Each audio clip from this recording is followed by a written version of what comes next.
Hey, yo, what's up? It's King of WTF, man. I know they don't get Grammys for making the best sandwiches and nothing like that. But whoever the chick was that hooked my sandwich up at Subway over there on 68th and Cleveland or whatever the tab, man, check this shit out. Look.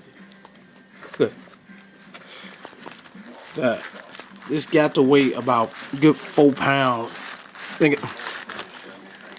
Now that's how you make a sandwich. I'm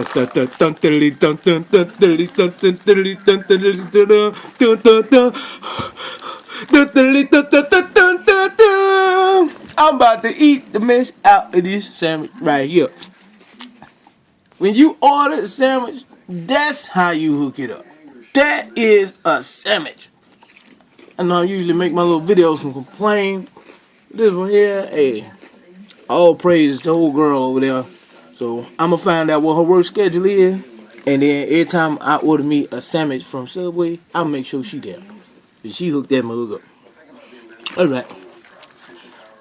That's it. I just want y'all to see how nice it's looking here. Look.